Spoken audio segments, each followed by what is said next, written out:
네, 안녕하세요, 1학년 여러분. 자, 여러분, 교과서에 있는 문제 다 풀어보셨나요? 네, 교과서 문제를 혼자 스스로 잘 푸신 분들은 정말 잘 하셨고요. 풀다가 조금 헷갈리는 게 있으셨던 분들은 뒤쪽에 이제 해설을 아마 찾아보셨을 건데, 네, 그래도 혹시 같이 풀어보는 게 좋겠다 하시는 분들은 이 영상을 참고하시면 될 것 같아요. 어쨌든 풀어보기는 꼭 풀어보셔야 됩니다. 시험 범위에 해당하는 문제이기 때문에요. 당연히 기말고사에 반영이 되었어요. 그렇기 때문에 여러분들이 문제는 꼭 한 번씩은 풀어보셔야 돼요. 자, 일단 첫 번째 우리 시험 범위 소단원인 227쪽으로 가볼게요. 지질시대 공부했던 것 중에 우리 시험 범위에 해당하는 부분인 227쪽에 있는 문제를 한번 풀어보도록 할게요. 첫 번째 이건 빈칸 채우기라서 선생님이 딱히 안 해줘도 여러분들 아마 잘 하실 것 같은데요. 네, 같이 한번 해볼게요. 자, 1번 네모칸에 들어가는 거 한번 봅시다. 자, 생물의 유해나, 아이고, 어디로 갔니? 네, 미안해요. 자, 생물의 유해 또는 흔적 이런 게 남아있는 거 뭐라고 한다고 했죠? 네, 두 글자로 화석이라고 한다고 했어요. 화석을 이용해서 여러 가지를 알아낼 수 있다라는 얘기 했었고요.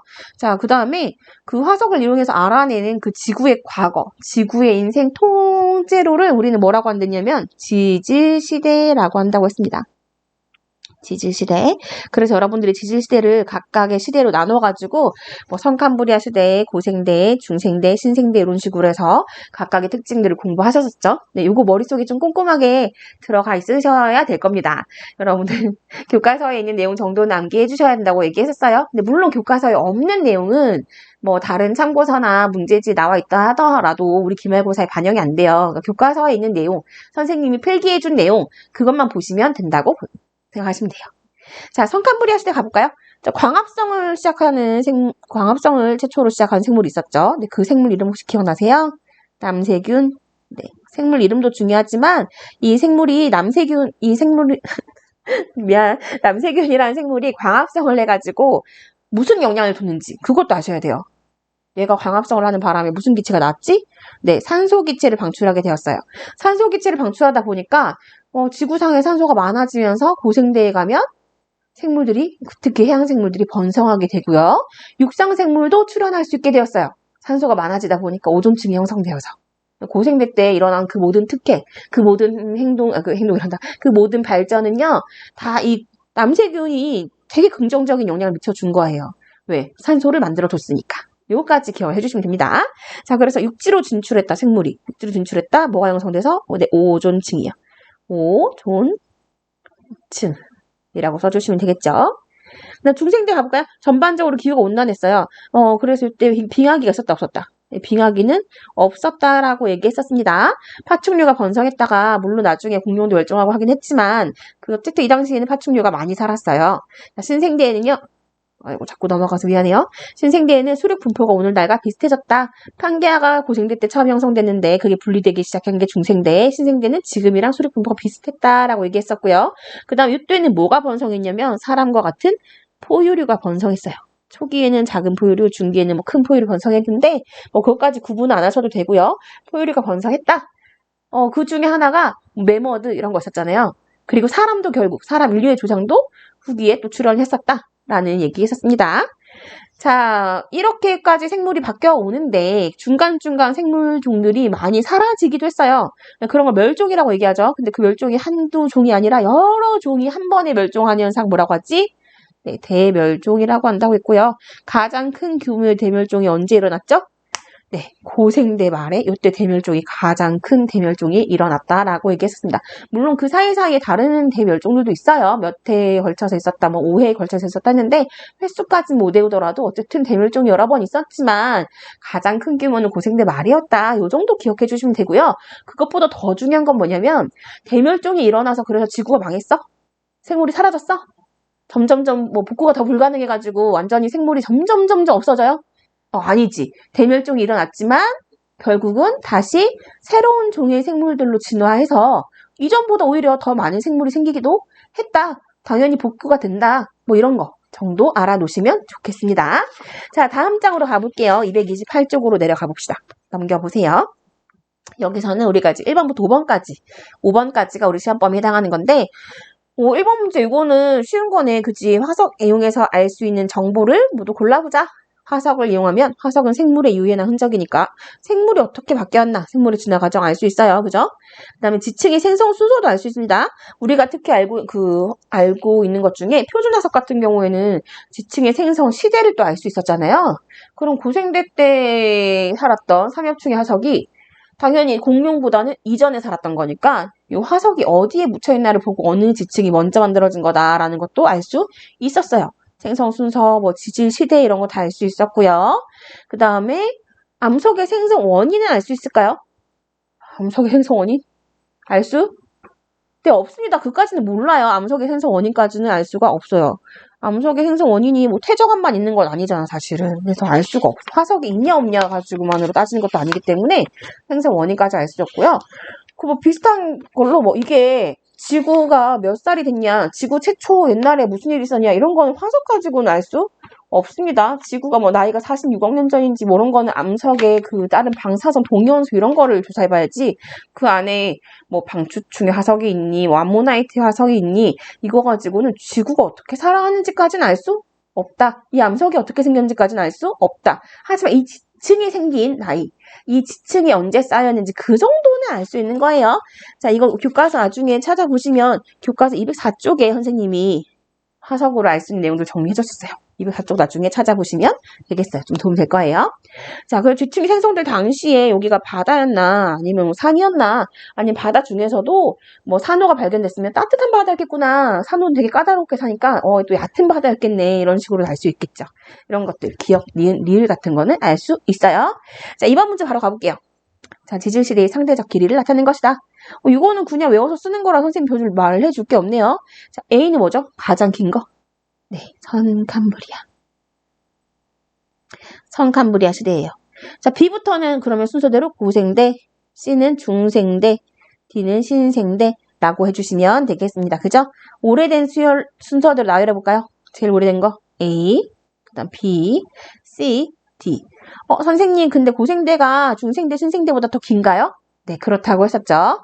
혹시 기억나시는지 모르겠는데 각각의 시대에 몇 억 년 전인지 앞 글자 정도 외워주시면 좀 도움이 된다고 했거든요. 기억나세요? 네, 고생대는 5억 년 전, 5억 얼마 년 이렇게 된다고 했었지. 중생대는 2점 얼마 이런 식으로. 그렇게 해보면은 고생대가 길고 중생대는 좀 더 짧고 신생대는 더 짧고 선캄브리아 시대가 제일 길고 이거 했었습니다. 나중에 교과서에 205쪽 한번 참고해보세요. 3번으로 바로 내려가요. 선생님 교과서에는 지금 사진이 안 뜨고 있는데요. 여러분 교과서에 사진 나오고 있죠. 네, 가는 삼엽충이에요. 그죠? 삼엽충 어느 시대 화석이죠? 네, 고생대고요. 나 시대는요, 암모나이트. 다는 화폐서 화석. 그 다음에 라는 공룡 화석. 교과서에 나오는 사진 정도는 동물인지 뭐 이거 뭔지 알 수 있어야 돼요. 누가 누굴 말하는 건지. 방추충까지. 자, 그래서 뭐 우리가 알고 있는 시대의 달부자 방추충 고생대, 암모나이트 중생대, 또 누가 중생대지? 공룡 중생대였죠. 그 다음에 매머드 신생대였고요. 화폐석도 신생대였습니다. 이 중에 바다에 안 살고 육지 살던 애도 있었지? 누구였지? 네, 매머드 이거 육지고요. 공룡도 육지라고 보시면 돼요. 자, 그럼 1번 문제. 고생대에 번성했던 생물의 화석을 고르면 가하고 바가 되겠어요. 그 다음에 2번 문제. 가에서 바를 육지와 바다에 서식했던 생물을 구분해라. 육지는 누구 있다? 공룡이니까 공룡이라 쓰지 말고 라라고 쓸까요? 그 다음에 또 누구? 네, 나머지는 전부 다 바다다 라고 얘기해주면 되겠네요. 그런데 지금 현재 오늘날의 육지인데 과거에 바다에 살던 삼엽충이 발견될 때가 있어. 3번 문제 봐봐. 삼엽충이 육지에서 발견된 경우가 있대요. 발견은 육지에서 됐으니까 과학자들이 찾았지, 화석을 사실. 그죠? 그 원인은 뭘까? 네, 어떤 키워드가 들어가면 될까요? 네, 이게 바다에서 옛날에 만들어졌을 거예요. 그죠? 그런데 지금은 왜 땅에 있어? 왜 육지에 있어? 그 사이에 무슨 일이 벌어진 거야? 바다 표면 밑에서 생성된 지층이 지금은 바다 표면 위로 올라왔으니까 융기라는 단어가 꼭 들어가야 돼요. 융기. 요게 키워드입니다. 그래서 이 지층이요, 바다에서 생겼을 거예요. 그죠? 바다에서 지층이 생성된 이후에 뭐 했다? 융기하였다. 융기라는 말이 꼭 들어가 주시면 되겠습니다. 별로 어렵진 않죠, 여러분? 암기가 좀 들어가야 되는 내용이라서 귀찮아서 그렇지 뭐 이해하기 그렇게 어려운 내용들 아마 없다고 생각하고 4번으로 넘어가 보겠습니다. 자, 어느 디지시대 환경을 복원한 것이다. 여기 사진이 나와 있는데 선생님 교과서에는 뜨지 않네요. 자, 여기에서 있던 애들 잘 보시면 매머드라는 거를 아마 찾을 수 있었을 거예요. 자, 매머드 사진이 있네. 그리고 살짝 보시면 이렇게 눈이 좀 쌓여있는 것 같지 않아요? 네, 빙하기도 표현한 것 같은데 그럼 약간 또 힌트가 돼야 되는데 매머드 얼굴만 보고도 사실 힌트가 돼야 됩니다. 어느 시대예요? 그럼 이거 지금 네, 신생대 매머드가 있었으니까 신생대예요 라고 써주시면 되겠고요. 이 지질시대 특징을요 다음 요소 포함해서 설명해봐라. 기후랑 수리분포 생물종 변화 세 단어를 써봅시다. 자, 그러면은 이 시대 특징 어땠냐, 환경이 어땠냐 써볼게요. 자, 기후가 어땠어요? 기후가 한 중기까지는 온난했어요. 중기까지는 온난했는데요. 후기에는 어떤 일이 벌어졌죠? 네, 빙하기가 있었다고 했는데 한 번 아니고 여러 차례를 했어요. 그래서 빙하기랑 간빙기가 반복이 되었고요. 그렇나요? 수력 분포는 어때요? 현재랑 비슷하죠? 분포는 현재와 비슷했고요. 네, 생물종의 변화는 어때요? 네, 다양한 포유류가 번성했던 시대가 바로 언제? 신생대. 네, 그 얘기를 적어주시면 되겠습니다. 그러면은 다양한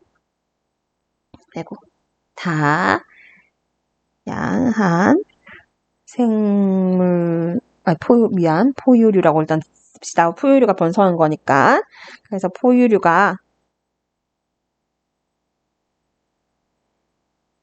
다양한 포유류가 번성하였다. 라고 쓰시면 되겠습니다. 그죠? 생물종의 변화 요소까지 우리가 모두 썼어요. 자, 이때 5번으로 가볼게요. 자, 이번에는 대멸종에 관련된 얘기인데, 교과서에서 봤던, 그 본문에서 봤던 그래프랑 똑같은 그래프가 나와 있네요. 보니까 해양생물들이요. 아이고, 자꾸 오늘 이렇게 돼서 미안해요. 해양생물들이, 생물과의 수가 이전보다 갑자기 막 많아져가지고 정말 다양한 생물들이 생겼대. 번성했네, 여기. 그런데 여기를 살다가 마지막에, 쭉 떨어진 데가 있었대.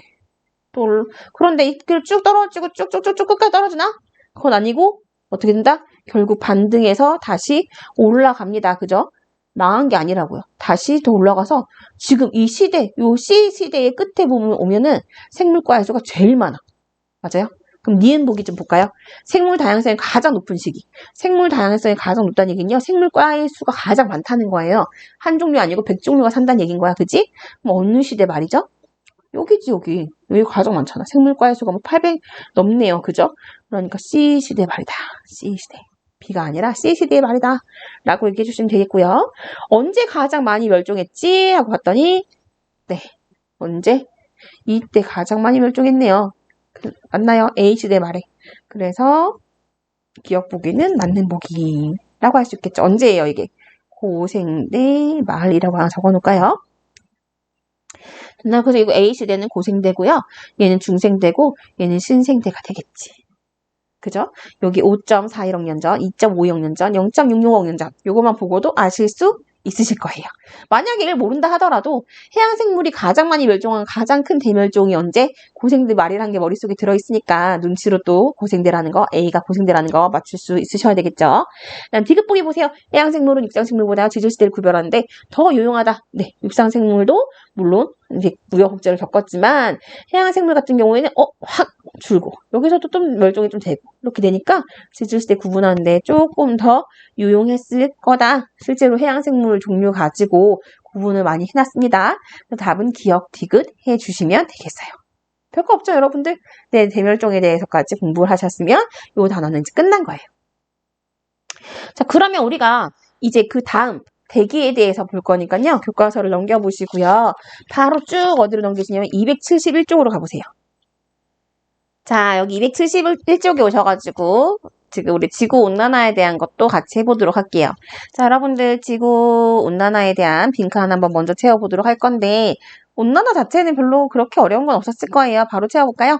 지구온난화 얘기하고 있는데요. 대기 중에 뭐가 증가해서? 네, 온실기체요. 온실기체. 뭐 온실가스 이렇게 해도 됩니다. 지구의 평균 기온이 계속해서 상승하는 현상이에요. 온실기체가 있어서가 아니고요. 온실기체 양이 증가해서 그런 거예요.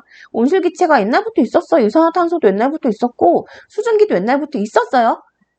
있는 것 자체는 온도가 증가하는 건 아니에요. 그 있었기 때문에 지구가 따뜻한 건 맞는데 그게 그냥 그 정도로 계속 그만큼만 따뜻한 거지 더 증가한 건 아니에요. 근데 온실기체가 증가하면서 이산화탄소가 옛날보다 많아지면서 지구의 온도도 옛날보다 높아졌다. 이렇게 연결시켜 주셔야 됩니다. 온실기체가 그냥 존재한다는 것만으로 뭐 지구온난화가 일어난다. 이렇게 얘기하면 안 돼요. 온실기체가 과거보다 많아졌기 때문에 온도도 과거보다 높아지는 거다. 이렇게 연결시켜 주셔야 되겠어요. 자, 두 번째 네모 한 가볼게요.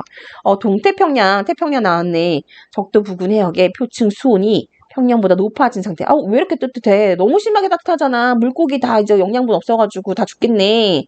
왜 이렇게 따뜻해? 비가 많이 오잖아. 라고 하는 이 이상현상 뭐라고 안 됐죠? 네, 엘니뇨라고 안 됐어요. 엘니뇨가 아직 이해가 안 되시면 못 푸는 문제들이 많기 때문에 여러분들 공부는 꼭 하셔야 돼요. 네, 기억 안 나시는 분들은 지난번 동영상 강의라도 참고하셔가지고 복습을 하시면 좋을 것 같아요. 자, 세 번째 링크 봅시다. 자, 산악 주변 지역. 산악 주변에서 이게 사막으로 변해간대. 그러니까 사막 지역이 점점 확장되는 거죠. 요거는 사막화라고 합니다. 사막 자체가 나쁘다는 게 아니라 사막이 점점 커지는 게 나쁜 거다. 이런 말인 거예요. 사막화. 원인은 뭐라고 했어? 네. 자연적인 원인도 있지만 인위적인 원인도 있다라고 얘기했었습니다. 자, 그 다음에 뒷장으로 바로 가볼게요. 272쪽이고요. 우리 6번부터 우리 시험범위 들어가네요. 6번. 자, 산업혁명 이후에 지구 평균 기온 변화가 나타낸 것이다. 기온 변화가 어때? 점점점 증가하고 있네요. 네, 보니까 여기 점점 오른쪽으로 우상향 그래프 나오고 있죠? 점점 증가하는데 심지어 최근에 증가하는 폭이 증가하는 기울기가 더 가파르지. 옛날보다 지금 더 많이 증가하고 있어요. 옛날보다 증가하는 폭이 점점 커지고 있어요. 더 빠르게 상승하고 있어요. 라는 얘기를 하고 싶은 거예요. 자, 그래서 기억보기. 최근 들어서 기온 더 빠르게 상승하고 있다. 이 중간 지점 그래프를 이렇게 연결하면 되는데 여기서 보니까 최근에 뭐 25년만 본 거예요. 기울기. 노란색 그래프. 지울게요. 선생님 너무 낙설해가지고 잘 안 보이네요. 이렇게 최근 25년. 이렇게 이 정도 기울기로 증가했대요. 150년을 보면은 한 이 정도 추세로 증가한 것 같대요. 그러니까 최근만 보면은 더 빠르게 증가하고 있다는 걸 알 수 있다는 거지. 최근 들어서 더 빠르게 상승하고 있다라는 거 되게 중요하다. 그래서 심각하다는 거예요. 지금 사실은. 니은보기 기온 변화는요. 인간 활동과 밀접한 연관이 있지. 인간이 뭘 했는데? 네, 산업혁명을 하면서 화석 연료를 많이 사용했거든요. 화석연료 사용하는 생물은 인간밖에 없으니까 화석연료 사용 증가라고 써주시면 되겠습니다. 물론 벌목을 막 많이 하거나 무분별한 토지 개발 같은 거 해가지고 식물이 살 수 없게 만든다? 그럼 광합성을 할 식물이 없으니까 이산화탄소를 마셔줄 식물도 사라지는 거고 그래서 이산화탄소 양이 옛날보다 많이 급격히 늘어나겠네 라는 얘기를 하고 있는 거예요. 자, 디귿 보기 볼까요? 기온 변화는요. 생물 다양성이 긍정적인 영향을 미칠까요? 부정적인 영향을 미칠까요? 네, 따뜻한 뭐 좋을 수도 있나라고 생각하시면 안 되고요. 일단 환경이 변하는 거는 좋지 않은 거예요. 알겠죠? 기존의 상태의 환경이 항상 그대로 가야 돼. 극지방이 따뜻해진다. 좋은 거 아니야. 그냥 더워지는 거야. 안 좋은 거예요. 적도지방이 아니에요. 그냥 원래 더웠던 데는 그냥 계속 쭉 더워야 되고요. 원래 사막이었던 데는 쭉 사막이어야 되고, 원래 사막이 아니었던 데는 사막이 아니어야 되고, 원래 지구 기온이 10도였으면 그냥 10도여야 되는 거예요.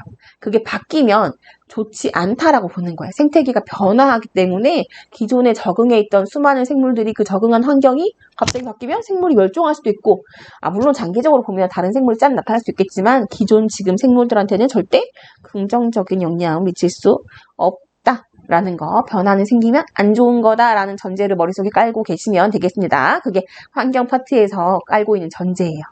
자, 다음 페이지 가볼게요. 7번 가보 7번. 7번. 자, 엘니뇨가 발생했을 때 대기와 해양의 모습을 나타낸 것이다. 엘니뇨 발생. 엘니뇨라는 거는 바람의 영향 때문에 나타난 것인데 평상시엔 어떤 바람이 불어야 되지? 네, 무역풍이 불어야 되죠. 무역풍이 불어가지고 평상시에는 바닷물이 무역풍이 동쪽에서 서쪽으로 이렇게 해수가 이동을 하는 게 평상시였어요. 그런데 이 무역풍이 어떻게 되면 네, 무역풍이 약해지면 요 흐름이 동에서 서로 가는 요 흐름이 없어진대요. 이게 사라지거나 아니면 심할 경우 역류까지 하거나 그렇게 되는 게 엘니뇨라고 얘기했었어요. 그러면 설명을 한번 정리해서 적어보도록 하겠습니다. 엘니뇨는 여러분들이 아마 이해를 잘하고 계신 것 같더라고요. 선생님께 학교에서 물어보니까 생각보다 이해를 너무 잘해가지고 깜짝 놀랐어요. 엘니뇨 이렇게 한 번 수업 듣고 이해를 완벽하게 이렇게 하나? 싶을 정도로 여러분들 되게 잘하셨어요. 그래서 아마 적으실 수 있을 것 같아요. 자, 그럼 한번 적어볼까요? 자, 이 단어를 단어를 이용하랬으니까 단어 이용해보지 뭐. 대기 대순환이란 단어를 이용해보래요. 자, 대기 대순환이 있었잖아. 우리 배웠잖아. 무역풍, 편사풍 뭐 이런 걸 배웠죠? 네, 그런 바람들이 변화한 거예요. 그죠? 대기 대순환의 변화로 자세한 이유는 알 수 없지만 그때 이유가 뭐 달라서 아직까지 밝혀낸 게 이제 정확하진 않지만 그래서 뭐 누가 무역풍이 약화되어서 그럼 어떤 일이 벌어지죠? 네. 서태평양의 따뜻한 해수가 동태평양으로 이동한다 라고 얘기해 주시면 되겠죠. 아니면 동태평양의 따뜻한 해수가 서태평양으로 이동하지 못한다 라고 해도 괜찮습니다. 동태평양의 따뜻한 해수가 서태평양으로 가는 게 원래 평상시였는데 무역풍이 약화되니까 그러지 못했다는 거예요. 동태평양의 따뜻한 해수가 서태평양으로 가지 못했다라고 써주셔도 되고요. 이게 심할 경우에 역류도 하거든요. 이렇게 가는 게 아니라 서태평양의 따뜻한 해수가 오히려 거꾸로 동태평양으로 가더라. 이 그림은 지금 역류하는 그림을 그려놨죠. 그 얘기 적어주셔도 됩니다. 그래서 이동을 했대요. 그렇게 이동하게 되면 어떤 일이 벌어지는데요? 네, 동태평양의 표층 수온이요. 저 깊은 바다는 모르겠고 바람에 의해서 이동하는 그 표층 수온이 어떻다? 네, 평소보다 높아져요. 아이고 따뜻해졌네. 그게 바로 뭐야? 엘니뇨다 라는 얘기인 거예요. 그래서 엘니뇨가 발생하면 동태평양 바다가 따뜻해져서 상승기류가 형성이 되고요. 상승기류 때문에 비구름이 형성되어서 비가 내리겠네. 와, 홍수 피해 있겠네. 이렇게 간다고 얘기했었어요. 자, 엘니뇨에 대한 거는 반드시 이해를 쭉 하시고 넘어가셔야 된다고 했습니다. 8번 문제 마지막으로 가볼게요. 사막화에 대한 설명을 옳은 것을 모두 골라보자. 와, 이 문제 질문 되게 많이 들었어요. 여러분들 그 답 다 맞추셨나요? 답은 기억 디귿이죠. 답부터 얘기하면 기억 디귿이에요. 사막화 지역이 확장되면 황사가 심해지겠지. 황사 뭔지 알죠? 모래바람. 땅이 촉촉하게 있으면 괜찮은데 사막화가 진행돼가지고 땅이 바삭바삭 말라있으니까 모래바람이 불어서 날아오는 황사 심해지겠죠? 우리나라도 황사 피해를 좀 보고 있죠. 자, 니은 보기. 요거 많이 틀리셨어요. 오존층이 파괴되면 사막화가 가속될까요? 자, 우리 교과서에서 답이 나와 있어요. 사막화 몇 페이지에서 배웠는지 기억나세요?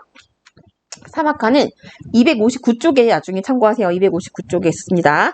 거기서 사막화의 원인 줄 끌 때 자연적인 원인과 인위적인 원인이 있는데 자연적인 원인에 증발량이 많아지고 강수량이 뭐 적어지고 비가 안 오고요. 이런 얘기 했었지. 언제 오존층 파괴에 대한 얘기 한 적 있어? 없죠? 네, 아니에요. 이걸 일단 니은은 틀렸습니다. 이거 조심하셔야 돼요. 틀렸는데 여러분들 제일 많이 오해하는 이유가 오존층이 파괴된다고 선생님 오존층 파괴되면 자외선 많이 들어오잖아요. 그래서 뭐 자외선 많이 들어오면 사막이 돼? 아니에요. 태양에너지가 많이 들어온다고 사막이 돼요? 여러분 태양에너지가 많이 들어온다고 사막이 될 것 같으면 태양에너지가 많이 들어온다고 사막이 될 것 같으면 적도지방 태양에너지 제일 많이 들어오거든요. 여기가 사막이 제일 먼저 돼야 돼. 제일 먼저 되나요? 안 돼요. 여기 비가 많이 내리거든요. 그러니까 태양에너지가 많이 들어오는 거랑 사막이 되는 거랑은 관계가 크게 없다라는 얘기입니다. 그냥 태양 에너지는 있기만 하면 돼요. 들어오기만 하면 돼. 일단은 증발은 또 해야 되니까 말라야 되니까 태양이 없으면 좀 증발되기 힘들겠지. 마르기 힘들겠지. 하지만 그거보다 더 중요한 건 뭐다? 비가 안 와야 되는 거야. 동네가 건조해야 되는 거예요. 그래서 하강기류가 있는 위도 30도 부근에 남이 30도, 북이 30도 부근에서 가장 사막이 잘 생긴다라고 얘기했지. 언제 태양 에너지가 뜨거울수록, 태양 에너지가 많이 들어올수록 사막화 잘 된다? 이런 얘기 한 적은 없습니다. 그래서 이거 낚시용 복인데요. 정말 조심하셔야 돼요. 오존층이랑 사막화는 크게 관련이 없다라는 거 기억해 주세요. 자, 디귿보기. 과잉 방목. 와, 소나 염소를 갑자기 많이 키운다? 그럼 그 동네에 물이 싹 마르겠네요. 이런 얘기.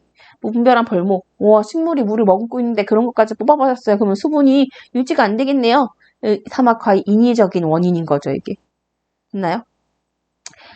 그래서 아까 좀 전에 설명했지만 사막화는요. 리을 보기도 보이시면 상승기류 아니고 하강기류가 발달한 곳에 하강기류가 발달한 곳은 어때요? 하강기류가 발달한다는 거는 고기압이고요. 맑다라는 얘기입니다. 맑고 건조하다는 얘기인 거예요. 이런 동네에서 잘 일어나는다라고 생각하시면 되겠어요. 정답은 기억, 디귿만 하셔야 되고요. 이응 같은 거는 정말 조심하세요. 낚시를 당하지 않도록. 교과서에서 어쩐지 오존층 얘기는 본 적이 없었잖아요. 그죠? 네, 여기까지 하시면 우리 시험 범위까지 문제 다 풀었고요. 여러분들 고생 많이 하셨어요. 선생님 지금 감기 걸려가지고 목소리가 좀 안 좋은데 여러분들 시험 치는 그날까지 시험 치고 나서도 감기 조심하시고요. 준비 잘 하셔가지고 컨디션 조절 잘해서 원하시는 결과 얻으시길 바랄게요. 고생 많이 하셨습니다.